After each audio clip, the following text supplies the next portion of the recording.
Oui, alors, si on parle de la théorie des aspects, il faut parler notamment de la théorie de la question de l'opposition, Mhm. qui a été complètement ratée par Barbeau. Parce que l'opposition, qu'est-ce que c'est l'opposition? Là, si on pense que la théorie des aspects est surtout née du cycle Soleil-Lune, la pleine Lune, c'est le maximum de puissance que peut avoir le cycle de la nouvelle Lune jusqu'à la prochaine nouvelle Lune. Oui, mais alors justement, alors, bon, premièrement, alors, attendez, justement, c'est un bon sujet qui va prendre un certain temps. Premièrement, Barbeau n'a pas réglé la question de l'opposition dans son cycle de Saturne-Neptune. Mhm. Il a essayé de le faire, puisqu'il avait gardé 1971, c'est-à-dire 18 ans après 53. Donc un demi-cycle de Saturne-Uranus, Saturne-Neptune. Mais ça mal lui en a pris, puisqu'il avait annoncé qu'en 71, l'URSS rejoindrait les États-Unis, ce qui ne s'est pas produit. Et apparemment, à partir de là, il n'a plus trop voulu parler de l'opposition. Et d'ailleurs, son ouvrage de 67 sur l'indice cyclique, alors l'opposition, c'est le parent pauvre. L'opposition, c'est mélangé avec le carré, le quinconce, etc. On va dire, d'un côté, il y a la conjonction, et de l'autre côté, il y a le reste. Mhm. Donc, il minimise complètement le rôle de l'opposition. Il a peut-être des comptes à régler avec cette opposition qui lui a joué un si mauvais rôle, parce que, par contre, cette opposition Saturne-Neptune en 71, ça a été quand même très pénible pour lui. Très pénible. Puisqu'il avait quand même basé beaucoup de choses là-dessus. Mhm. À partir de ce moment-là, l'opposition, elle est occultée, on n'en parle plus. Alors, je ne vous suis pas quand vous parlez de la Lune, de la pleine Lune. Je pense que, en réalité, c'est un nouveau cycle. C'est-à-dire qu'il y a un demi-cycle. Moi, je suis pour la théorie des demi-cycles. Il y a un demi-cycle qui va de la nouvelle Lune à la pleine Lune, et un autre cycle qui va de la pleine Lune à la nouvelle Lune. Bon. Mhm. Donc, euh, dans son indice cyclique, Barbeau aurait dû identifier la conjonction à l'opposition, ce qui aurait donné un autre profil à son graphique. Et alors l'autre débat, bon, on en a parlé, mais Je sais qu'il existe une troisième théorie, c'est celle justement qui est prise par les hellénistes.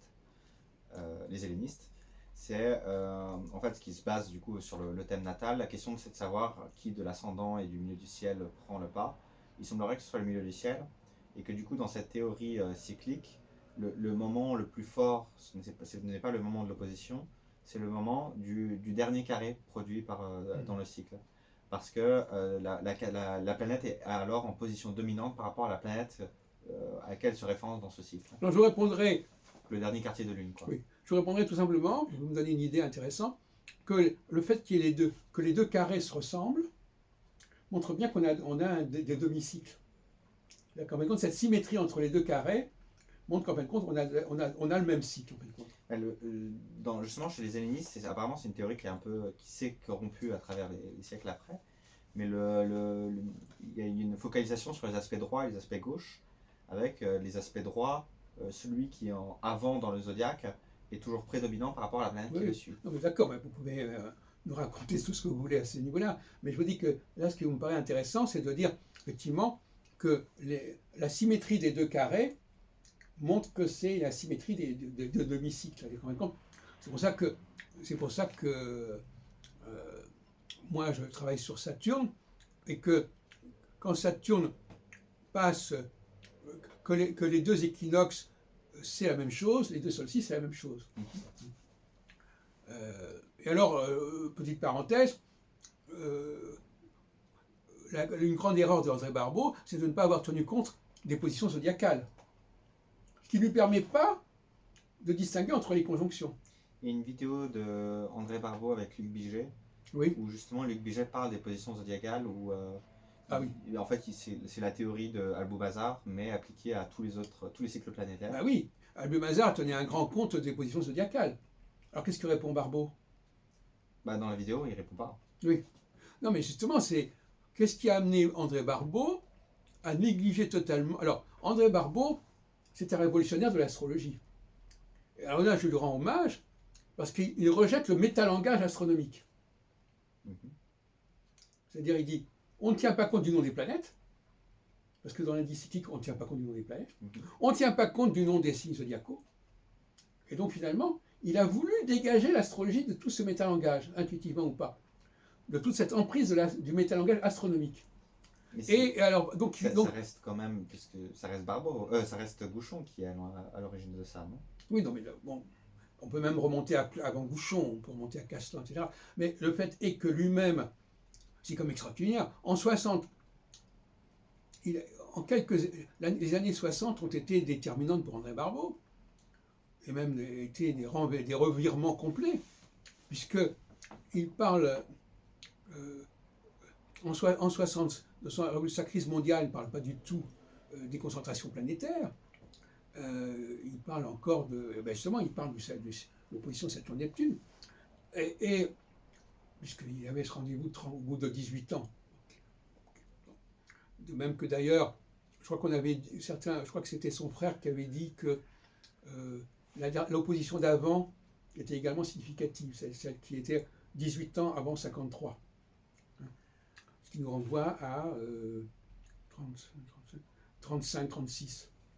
Et il expliquait que le Front populaire, par exemple, c'était lié à l'opposition Saturne-Neptune. Bon. Mais tout ça, ça a été viré, Et alors que Volgin, lui, parlait du déclenchement de la guerre pour l'opposition Saturne-Neptune. Oui. Donc voilà, donc on pourrait continuer là-dessus. Mais effectivement, Barbeau ne veut pas tenir compte des signes zodiacaux. Il ne veut même pas tenir compte des aspects, à la limite, puisqu'il ne tient pas compte de la... après 71, de toute façon, il a changé complètement son fusil d'épaule. Il parle même plus... Il ne faut pas oublier, mon cher Dominique, qu'il avait complètement remisé Saturne-Neptune dans ses tiroirs. Et quand on est arrivé en 89, il ne pensait même plus à Saturne-Neptune. Et que Saturne-Neptune est revenu sur le tapis parce qu'il y avait eu cette configuration. Mais ce n'est plus du tout son sujet. Bon, passons. Et donc, par exemple, si on ne tient pas compte des signes zodiacaux, et quand je dis signes zodiacaux, c'est une façon de parler, si on ne tient pas compte des 4 saisons, parce que moi je ne vais pas m'amuser à diviser en 12 le système, eh bien, 1989, c'est pas 1953, et c'est pas 2025, comme voudrait le noble. Pourquoi c'est pas la même chose? Parce que Saturne ne sera pas dans le même signe. Pas dans le même signe, il ne sera pas dans le même cadran. Oui. En 89, Saturne entre en Capricorne. En 2025, il entre en Bélier. Donc d'un côté une phase solsticienne, d'un côté une phase équinoxiale. Or notre ami le noble, lui, il dit, ce qui s'est produit en 89 va se reproduire en 2025. Oui. Voilà. Donc parce que tout simplement, ils font l'impasse sur les signes zodiacaux. Et même pas sur les signes zodiacaux, ils font l'impasse sur les 4 saisons. Le 4, c'est quand même pas compliqué. Parce que autant les signes zodiacaux sont un métalangage astronomique, autant les saisons, c'est pas de l'astronomie. Je veux dire que ça existe en tant que tel, c'est pas une invention des astronomes. Donc c'est pas du tout la même portée. Donc l'astrologie a parfaitement le droit de se... Bon, alors évidemment, vous me direz, c'est un sujet qu'on a déjà abordé, mais qui est compliqué, cette conjonction entre Saturne et les axes équinoxiaux, ça gêne certains astrologues. Parce que les axes équinoxiaux, c'est abstrait. C'est pas une planète. Ouais. Et Barbeau, lui, il voulait tout construire sur les planètes. C'est pour ça qu'il a abandonné le zodiaque. Et comme il ne voulait pas être intéressé aux étoiles fixes, de toute façon, donc, le zodiaque, ça n'était pas voilà, parce que pour lui, une sorte de dichotomie, voilà, l'astrologie ne doit travailler que sur des corps matériels. Et le zodiaque, c'est pas un corps matériel. Sauf si on est sidéraliste, etc. Bon. Donc voilà la raison profonde de son refus du zodiaque. C'est une raison qui se retrouve souvent dans l'histoire de l'astrologie. Que ce soit Ptolémée ou Morin de Villefranche, justement, qui rejettent les parts arabes, oui, parce que ce ne sont pas des points... Oui, mais enfin là, c'est un tout petit peu plus... oui, c'est vrai, vous avez raison. Même Kepler qui fait la même chose. Oui. Qui rejette les maisons et les signes du zodiaque parce que... Alors effectivement, ils ont décidé d'ostraciser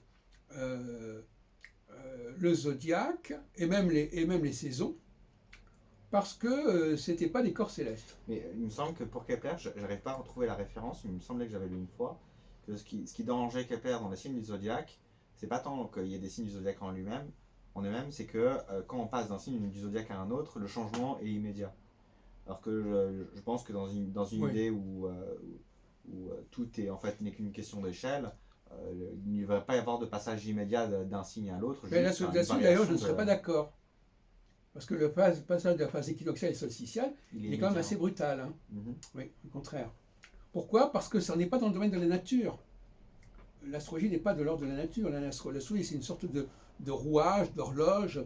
Et effectivement, voilà, c'est comme d'ailleurs comme le droit constitutionnel. À un moment donné, on dit voilà, le mandat de machin est terminé, on passe à autre chose. Il y a des choses qui sont brutales. Bon, apparemment, Kepler n'a pas compris cette brutalité parce qu'il a une vision naturaliste de l'astrologie, alors que moi j'ai une vision, je dirais presque Théologique. sociologique, politique de l'astrologie. Et donc, c'est ces gens qui ont voulu mettre en... C'est pour ça que je dis, le droit constitutionnel... Alors, justement, à ce propos, parler de la question, le droit constitutionnel doit nous inspirer pour reconstituer la vraie astrologie. Parce que, bien que le droit constitutionnel emprunte à l'astrologie, quelque part, il en garde les choses les plus importantes. Voyez-vous? C'est le paradoxe. C'est-à-dire qu'en fin de compte, il a gardé la substantifique moelle de l'astrologie. Et par conséquent, l'idée des mandats, l'idée des périodes, elle est maintenue par le droit constitutionnel. Je sais entre parenthèses que moi-même j'ai fait ma première université, c'était le droit constitutionnel. Et que c'est à ce moment-là, plus ou moins, que je fais de l'astrologie. Donc je veux dire, c'est curieux, c'est les années 65, 68. On peut se dire que ça vient de là, votre idée. Si les hommes doivent faire leurs propres lois, ils peuvent aussi faire leurs propres lois astrologiques et se conformer eux-mêmes. Oui, mais je n'accepte pas cette idée de toute façon actuellement. Je pense que c'est trop simpliste. On ne peut pas mettre tous ni sur le compte de la nature, ni sur le compte... Alors c'est intéressant parce que moi je pensais qu'il y a trois théologies. Une théologie qui dit qu'il y a un Dieu naturel, etc. Une théologie qui voudrait que l'homme construise les choses à sa façon. Et moi je suis pour une troisième théologie, celle des fils, justement. C'est-à-dire des fils qui ne sont ni les hommes, ni les dieux premiers. C'est la théologie de troisième type, qui est à mon avis la théologie judéo-chrétienne. Qui peut se vérifier un peu dans l'immigration. Les personnes qui immigrent dans un pays, je pense la philosophie de vie des gens qui arrivent dans le pays n'est pas du tout la même que ceux de leurs enfants qui vivent et qui naissent dans le pays. Absolument, mais ça j'en ai pas. Vous n'avez peut-être pas lu mes textes à ce sujet, il est évident que quand on prend par exemple le discours d'Éric Zemmour, c'est stupéfiant son discours. Je suis un Kabyle, etc. J'adore la France. Mais il n'y a que les immigrés qui adorent la France. Les gens qui vivent en France, qui sont français, ils n'ont pas de rapport d'amour comme ça avec la France. Parce qu'ils n'ont pas, c'est pas un objectif à atteindre, c'est pas quelque chose qu'il faut trouver, qu'il faut retrouver. Vous avez tout à fait raison là-dessus. C'est pas assez dit clairement, ça, effectivement, que quelqu'un qui a une idée trop précise de la France, c'est quelqu'un qui est étranger à la France. Et qui est plus royaliste que le roi. C'est la grande faille du discours de, j'en parlais encore cet après-midi, de Zemmour. Il est un discours qui s'adresse aux immigrés. Et en même temps, il rejette les immigrés. C'est-à-dire qu'il dit, alors si vous voulez, pour des Zemmour, il y a le bon immigré et le mauvais immigré. Mais les Français, ils n'en ont rien à faire de cette problématique quelque part. Alors bon, effectivement, il y a les immigrés qui ont fait les choses comme il fallait, et puis les immigrés qui ne veulent pas, mais ça ne s'adresse qu'à une population très particulière. Les gens de souche française, ils n'ont pas cette idée de l'amour de la France, etc. D'ailleurs, curieusement, Valérie Pécresse a repris le même... Il y a une partie de la France qui est quand même dans cette optique-là d'être dans le patriotisme, de l'amour du pays. Bien sûr, mais et que même, peut-être que c'est moins présent en France, mais il y a d'autres pays où l'amour de son pays est beaucoup plus développé. Alors, c'est un sujet qu'on pourrait discuter, mais à mon avis, on ne parle pas des choses qui nous sont étrangères comme des choses qui sont en nous. Donc c'est vrai que je rebondissais sur votre propos. Quelque part, non, quand on a celui qui parle de quelque chose de façon trop idéalisée, c'est c'est quelque chose qui lui est étranger. Bon, on pourrait continuer là-dessus, mais je veux dire que je crois que c'est clair. Hein. Bon. Alors il y a peut-être des nuances, etc., mais de la même façon que bon, enfin, on pourrait parler du cas d'Israël, c'est un cas tout à fait particulier, Israël, puisque c'est essentiellement des immigrés Israël, ça a créé un phénomène d'immigration juive. Ça a complètement déstabilisé le judaïsme depuis l'époque de Herzl, etc. Et vous disiez que les gens vivent en communauté là-bas. Oui, non, mais je veux dire que c'est. Vous êtes plus pour une diaspora non, où je veux dire les Juifs sont éparpillés. Non, je veux dire que les gens qui font la démarche d'aller quelque part, il y a tout un processus psychologique qui va avec. Et si vous n'avez pas fait cette démarche, de la même façon que, par exemple, au niveau de la lutte des classes, un fils d'ouvrier, il a un rapport à l'argent, à la possession, parce que justement, c'est quelque chose qu'il n'a pas. Quelqu'un qui est né dans une famille bourgeoise, il n'a pas les mêmes problématiques. Il n'a pas cet objectif à atteindre. On pourrait continuer à studier l'histoire, mais enfin, c'est vous qui avez soulevé ce lièvre.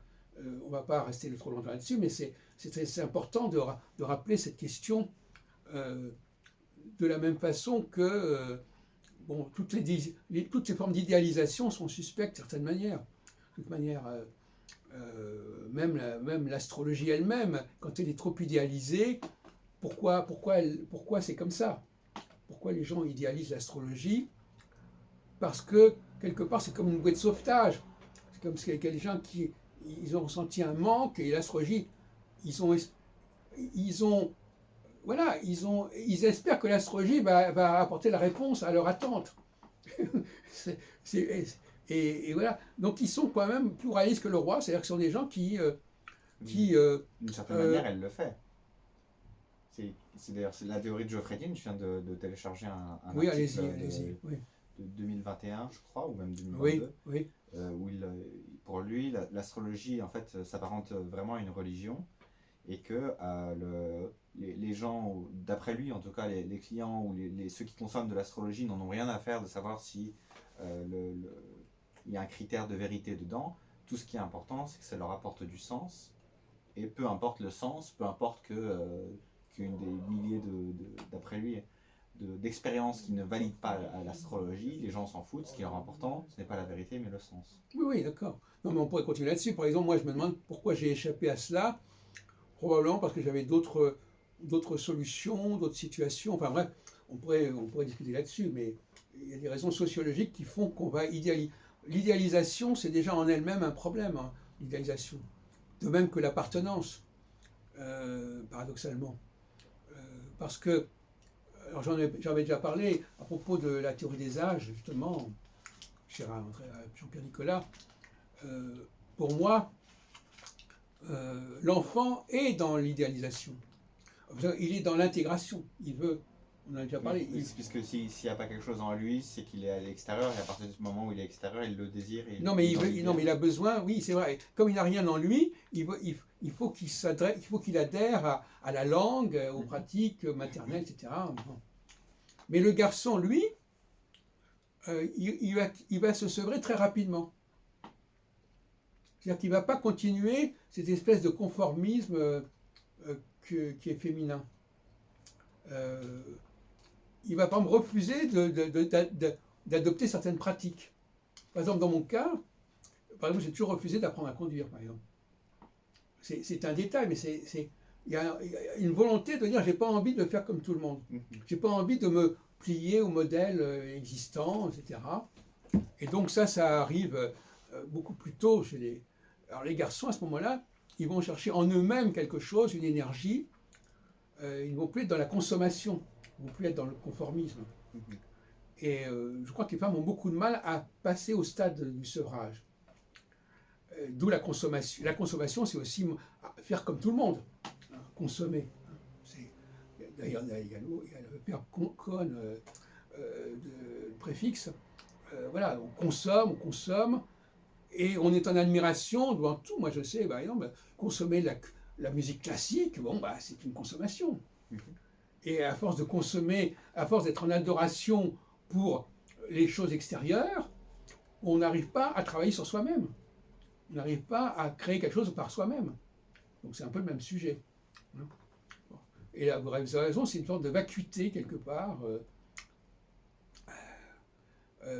Et alors je recevais encore un mail hier, une femme qui me disait, mais oui, mais non, il y a des femmes qui sont comme ceci, des femmes qui sont comme cela. Et on peut discuter indéfiniment. Oui, mais je connais. Mais moi, je crois que c'est très important pour notre humanité. Tout à l'heure, on parlait très important de connaître les cycles en astrologie. Il est aussi très important de comprendre que nous avons les hommes et les femmes. Et ça aussi, c'est dans le déni. Donc finalement, quelque part, on n'est plus dans l'astrologie à proprement parler.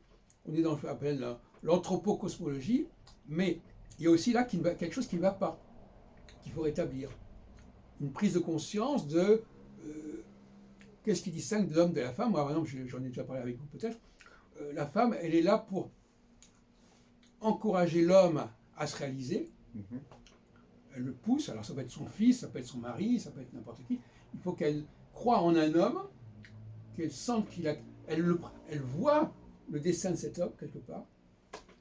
Alors que l'homme, lui, il a cet acte-là dans la procréation. C'est-à-dire qu'il choisit une femme et il sait que cette femme-là, il veut avoir un enfant avec elle. Voilà. Donc il y a une symétrie à ce niveau-là. Je ne pensais pas que les rapports ils ont peut-être changé aussi aujourd'hui.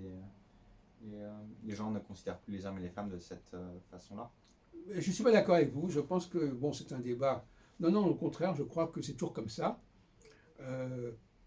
Beaucoup de femmes investissent en réalité. Non.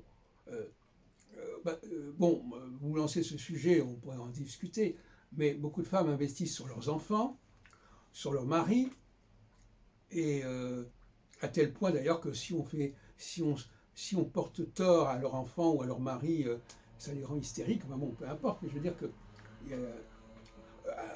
l'autre jour, je vous disais que Zemmour, il y avait un article, une vidéo sur Zemmour, il y avait 8 femmes qui avaient compté dans sa vie. Vous voyez. Je pense que les hommes ont, de ce côté-là, je ne minimise pas du tout le rôle des femmes.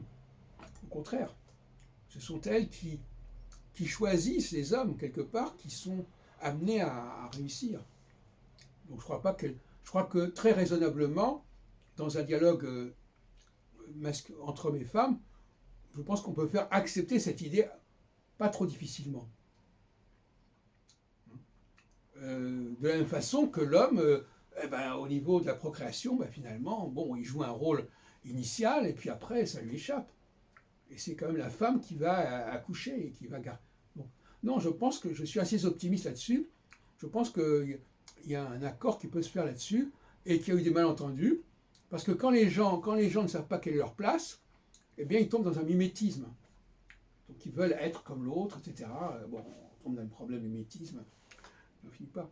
À ce propos, j'ai écrit encore l'autre jour quelque chose à propos de l'influence de la mauvaise influence de l'astronomie sur l'astrologie, ce qui est un thème central pour l'histoire de l'astrologie.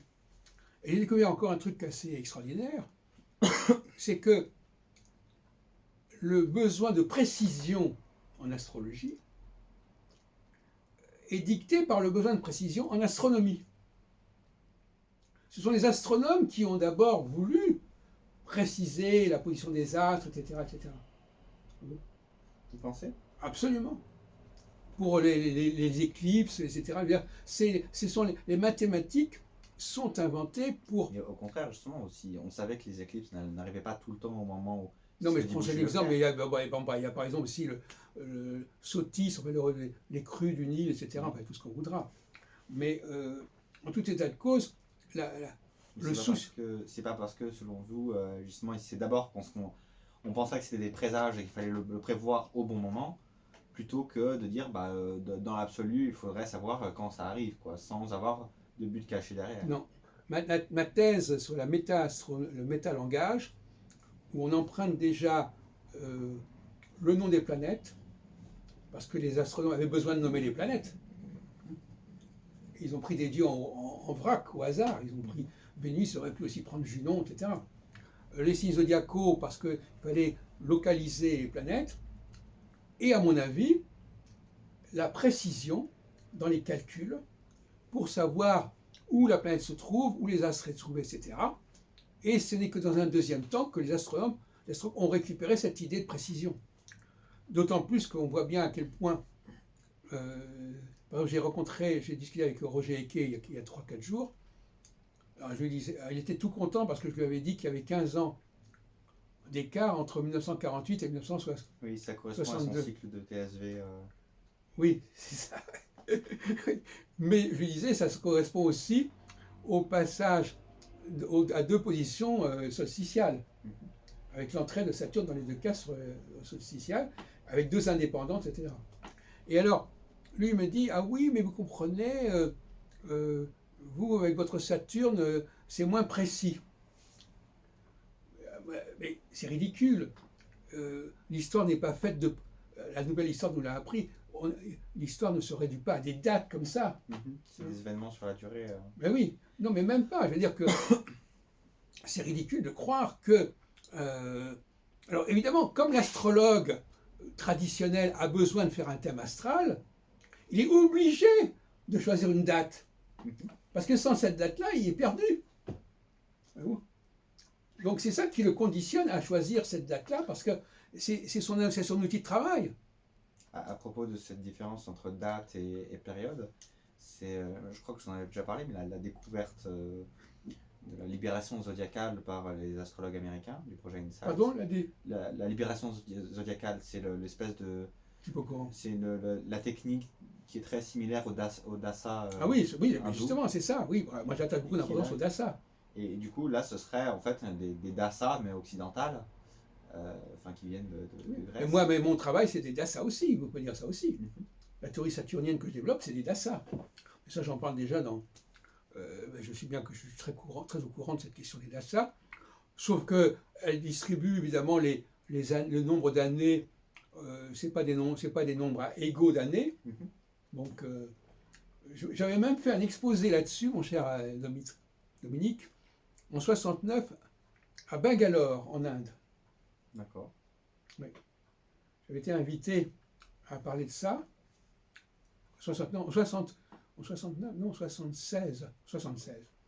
J'avais été voir Raman chez lui à Bangalore, lui qui avait dirigé l'Astrological Magazine, et j'avais obtenu de faire une conférence pour une association astrologique locale. Et j'avais fait tout un exposé sur les dasas, en proposant de corriger les dasas. Parce que par exemple, il y a les deux nœuds lunaires dans les dasas, Oui. qui ne correspondent pas aux mêmes années, au même nombre d'années. Alors il y a quelque chose qui ne va pas là. Et comme je t'avais montré qu'il y avait par ailleurs 2 années qui revenaient, il faut corriger. Parce que dans la libération zodiacale, c'est encore pire, puisque Saturne maîtrise 2 signes, le Capricorne et le Verseau, et on attribue 27 ans au Capricorne et 30 ans au Verseau. Oui. Là, c'est la même planète qui ne donne pas les mêmes années. Je crois qu'il y a quelque chose qui doit être lié à la révolution annuelle, et que le nombre d'années est lié à... Moi, je ne suis pas au courant de ça, mais ça m'intéresse de savoir qu'on commence à parler de période et pas seulement de date. Parce que, par exemple, la question que je me suis posée, mon cher Dominique, c'est dans le cas d'André Barbeau, combien de temps pensait-il qu'une conjonction impactait au niveau de l'humanité? On a l'impression, vous me direz si je me trompe. Dans l'absolu, il y a le moment de la conjonction qui serait précis, et elle impacte tout le temps qui va de cette conjonction-là à la conjonction prochaine. Je ne pense pas qu'il ait dit cela, non, je ne pense pas du tout. Pour une raison d'ailleurs très simple, c'est que comme il y a d'autres planètes, par exemple, j'ai un article de lui que je vous ai peut-être passé dans la revue Destin de 1954, où il dit Saturne-Neptune c'est l'année 53 et Jupiter-Uranus c'est l'année 54. Donc quelque part, parce que n'oublions pas, mon cher, que la multiplication des planètes oblige, quand vous avez une astrologie de période, il vaut mieux avoir très peu de planètes, comme moi. Mais si vous avez beaucoup de planètes, ça coince. Bon. Et alors à ce moment-là, on dit ah ben non, ça ne joue que, etc. Et Barbeau, il était quasiment, à un moment donné, en tout cas à ce moment-là, en 54, c'est une question à piège que je vous ai posée, mais à mon avis, ça ne pouvait pas dépasser une année, l'impact. Et il n'a jamais dit que l'influence de Saturne-Neptune se déroulait sur 36 ans. Je ne pense pas qu'il ait dit ça. Justement, c'est aussi un reproche que je lui fais majeurement. Parce que ça, pour le coup, ce serait la théorie de Alboumazar où la conjonction Jupiter-Saturne influence les 20 années qui suivent. Oui. Et les grandes conjonctions tous les 200 ans influencent généralement, puisque c'est le... Oui, mais Alboumazar, lui, il s'intéressait à la durée des religions, en fin de compte. Donc finalement, évidemment, il n'était pas question de dire que c'était à ce moment-là que les choses se produisaient. Mais quelque part, André Barbeau, il a buté là-dessus. Il a buté là-dessus. Et la notion de période n'est pas très claire dans son esprit. On retrouve évidemment une certaine durée avec l'indice cyclique, puisque son graphique monte pendant un certain temps et puis descend. Mais ce n'est pas d'une clarté absolue. Les périodes ne sont pas égales.